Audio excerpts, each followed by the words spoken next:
Je vous fais la bise. Hello, on est en famille maintenant.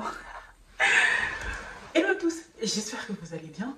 Hello à tous, j'espère que vous allez bien. Aujourd'hui, on se retrouve dans une toute nouvelle vidéo pour parler drama. J'ai trouvé un tag. En vrai, je mens un peu. C'est pas que je l'ai trouvé. Je cherchais un tag drama parce que je suis grave une flemmarde pour trouver les questions moi-même. Et malheureusement, j'ai pas trouvé énormément de... Enfin, j'en ai trouvé que 2 tags sur YouTube, je parle. J'ai trouvé celui de Mélidrama. J'aime vraiment beaucoup sa chaîne parce que du coup, je l'ai découvert grâce à ça. Donc pour ceux qui parlent espagnol, je vous conseille vraiment sa chaîne à 100%. Elle a pas mal de recommandations en termes de drama, etc. Donc j'ai pris quelques questions venant de sa vidéo que je vais vous laisser en barre d'infos. Et j'ai un peu erré sur les sites louches pour trouver d'autres questions. J'ai pas voulu que cette vidéo elle soit trop longue, donc du coup, je pense que je vais plutôt découper un tag en plusieurs tags du coup. Et en tout cas, en attendant, je vous laisse avec la suite de la vidéo.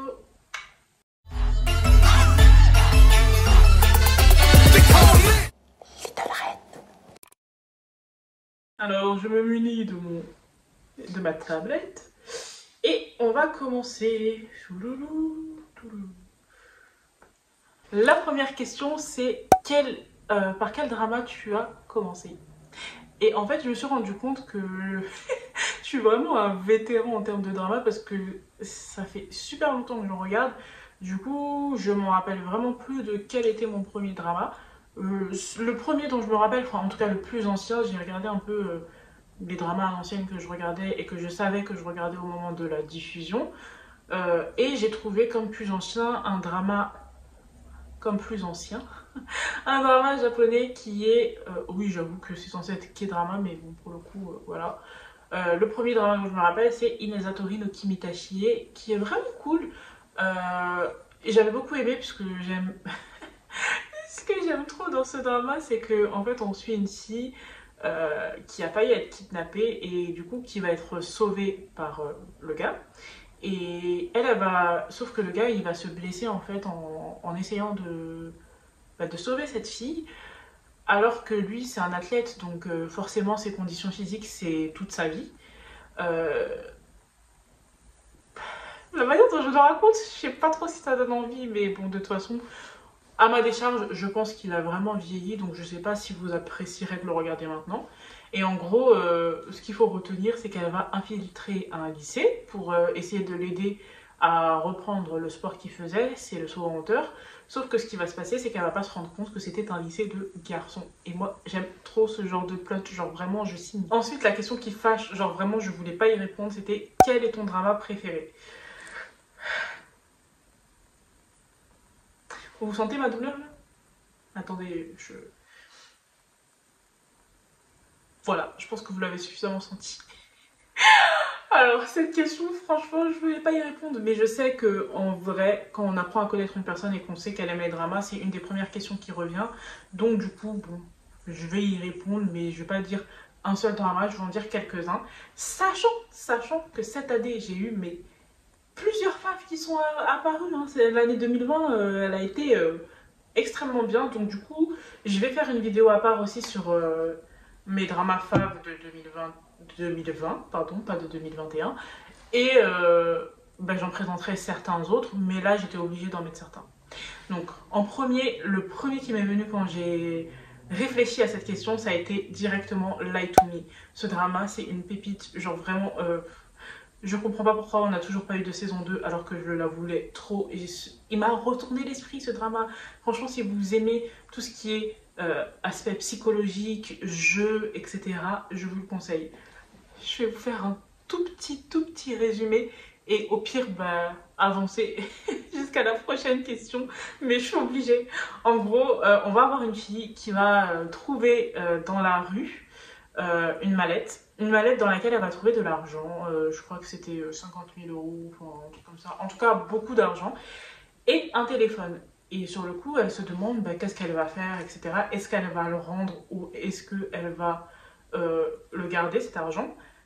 J'avoue que j'aurais fui. Franchement, désolée, mais j'ai besoin d'argent.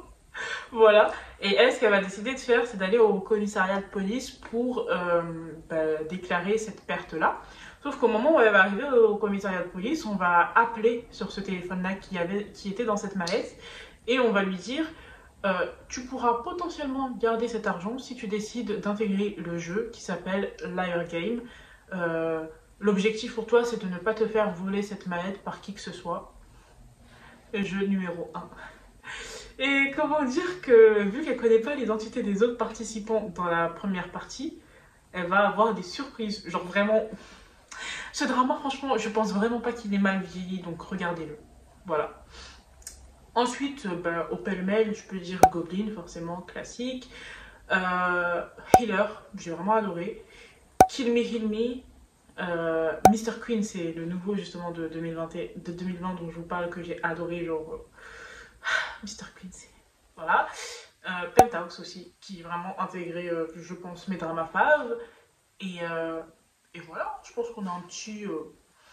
Je suis sûre en vrai, j'en ai oublié, mais là je vous réponds vraiment du tac au tac. Et désolé mes faves, j'essaierai de les intégrer à ce moment-là, ici, si j'en ai oublié certains. La prochaine question, c'est quel est ton acteur et ton actrice fave?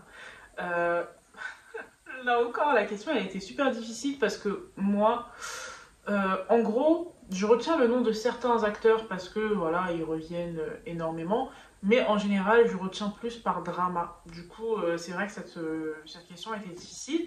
Mais, mon actrice fave de base, franchement, je pense que j'ai même pas de discussion à propos de mon actrice fave. C'est plus au niveau des acteurs préférés qui a été compliqué. C'est Park Shin-hye. Voilà. Déjà, elle a joué dans Pinocchio.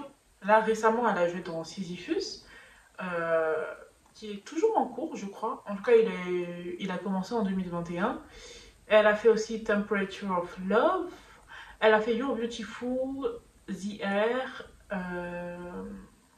Il y en a un que j'oublie. My Girlfriend is a Gumio aussi, que vraiment, je vous conseille de regarder si vous ne l'avez pas fait. Ensuite, s'agissant des acteurs, je suis désolée, mais bon, au début je voulais dire Park Seo-joon, mais c'est un peu la réponse classique, donc on va dire que je l'ai quand même mis quelque part, voilà. Mais du coup j'ai sélectionné deux autres acteurs. Le premier c'est Ji Chang-wook qui a joué dans Healer, Backstreet Rookie, il a joué dans The K2 aussi, Empress Ki, Suspicious Partner, et vraiment il joue tellement bien, plein d'autres dramas aussi, hein, vraiment c'est la base du Chang-wook, franchement. Et là, en plus, il va faire un nouveau drama avec Hwang In-yeop. Et j'ai hâte, même si j'espère qu'il est vraiment personnage principal, parce que désolé, j'ai beau adorer Hwang In-yeop, c'est celui qui a joué Seo-joon dans True Beauty. Non, il y a Ji Chang-wook d'abord. Le deuxième, c'est Lee Jung-suk, parce que cet acteur, il a joué dans beaucoup de dramas, mais vraiment, déjà dans Pinocchio, je l'ai adoré. Genre vraiment, son rôle, il m'a fait pleurer. J'en ai pas. Dites-vous que je retiens jamais le nom des personnages et que là, je l'ai retenu parce que ça m'a marqué, ça m'a marqué. Il a joué aussi dans W2 World, Secret Garden, School 2013 aussi. Et après, dans les connus, il y a quoi d'autre? Il y a I Can Hear Your Voice aussi qu'il a joué. Et vraiment, il avait un rôle qu'il a très bien interprété. J'ai vraiment adoré. Voilà, donc je pense que pour les trois acteurs, on a ceux que je préfère. Si ça se trouve, encore une fois, j'en ai oublié certains et au montage, je les ajouterai là. Désolée. Mais ce sont ceux qui me sont venus en tête en premier, quoi. Donc c'était une juste chose que je leur rende honneur ici. Voilà. La prochaine question, c'est quel est le drama qui t'a fait le plus pleurer? Et franchement, je trouve que depuis quelques années, je pleure un peu moins pour les dramas. Mais mine de rien, ça a été difficile de me rappeler exactement pour lesquels j'ai pleuré, tellement que ça m'arrive souvent. Genre, c'est beau, je pleure. C'est triste, je pleure. Ça m'énerve, je pleure. Donc voilà. Mais je pense que ceux qui se sont détachés, le premier, je m'en rappelle, enfin le premier, pas le premier pour lequel j'ai pleuré, mais le premier dont je me rappelle et le plus ancien, c'est Boys Over Flower, forcément parce que déjà le manga m'avait fait énormément pleurer, parce qu'on a des histoires de harcèlement, d'agression aussi, donc ce sont des choses qui, ouais, rien que d'y repenser, genre, c'est, voilà. Dans la même lignée, du coup, on a School 2015, alors voilà, mes meilleures larmes avec la musique, mais genre vraiment, ils avaient choisi un OST de qualité, donc du coup, je pleurais encore plus. Ensuite, Kill Me, Heal Me, je pense que vraiment tout ce qui est un peu trouble de la personnalité, traumatisme, etc., ce sont des sujets qui me touchent énormément et qui font que je peux facilement pleurer. Justement, dans tout ce qui est un peu santé mentale, etc., ce qui m'a fait pleurer, un drama plus récent, c'est It's Okay to Be Okay. Genre, j'ai vraiment pleuré. Et ensuite, je pense, le dernier, déjà ça en fait déjà beaucoup, je dirais I Can Hear Your Voice. And non, the girl Who Can See the Smells. Je pense que le titre a été traduit en français par la fille qui pouvait voir les odeurs. Et ceux qui ont regardé le premier épisode, ils savent. C'est tout ce que j'ai à dire. Alors là, on passe à une question qui m'intéresse. Je veux votre réponse en commentaire. C'est quel est le pire méchant? Et je pense que ma réponse aurait été différente si on m'avait demandé il y a quelques mois. Mais là, sans conteste, mais franchement, si quelqu'un peut s'asseoir à ma table, même pas ma table, la table de Judante, et dire qu'il est plus méchant que lui, je demande à voir. Genre vraiment, ce personnage, c'est un des personnages les plus intelligemment faits dans le drama qu'on peut faire. Désolée, j'ai pas précisé, mais il vient de Penthouse. Et franchement, dans Penthouse, en vrai, j'aurais pu citer quasiment tout le cast pour dire mon méchant favori et autres, parce qu'ils sont quasiment tous méchants finalement. Mais waouh, une scène en particulier m'a vraiment marqué. Je la mettrai en barre d'infos avec bien sûr une mention des spoilers pour ceux qui veulent savoir cette scène. Mais waouh, genre c'est du génie. Non, ce gars, vraiment, je l'adore. Je l'adore, c'est tout ce que j'ai à dire. Et après, forcément, je ne pouvais pas ne pas citer Soojin aussi, parce que, pareil, dans Penthouse, encore une fois, il y a une scène, donc sans spoiler, mais je pense que tout le monde saura de quoi je vais parler, la scène du piano est genre... Cette scène, elle m'a marqué. C'était vraiment l'apothéose. Donc du coup, ouais, j'étais obligée de citer les personnages de Penthouse. La prochaine question, c'est quel est ton second lead préféré? Et pour ça, je vous laisse le lien de mon article en barre d'infos. J'ai écrit tout un article sur ces second leads, à tous ces second leads que j'ai aimés. Parce que bon, disons que le second lead syndrome, il est fort chez moi. Genre, vraiment, toute ma vie, c'est d'aimer les second leads. Donc, c'est tout ce que j'ai à dire. Je souffre, je souffre. On arrive à la question 8 ou 9, je sais plus, qui est quel drama mériterait une seconde partie? Et là encore, je suis curieuse d'avoir vos avis en barre d'infos. Et moi, j'ai pensé directement, j'aurais pu réfléchir à un autre drama, mais pour le coup, celui auquel j'ai pensé en premier, c'est un drama, je suis encore énervée aujourd'hui. Je suis encore énervée aujourd'hui, alors que je l'ai vu à la période de diffusion, et je crois que ça doit faire au moins 5 ans, c'est She's in the Trap. Genre, vraiment, d'en parler, j'ai la haine. C'est tout ce que j'ai à dire. Ça méritait une deuxième partie, genre, pour notre respect. Question suivante. La question suivante, c'est quel est ton OST préféré? Et là, encore une fois, j'ai décidé finalement, du coup, d'en faire toute une vidéo, parce qu'il y en a pas mal en vrai. La première à laquelle je pense forcément, c'est School of Reset.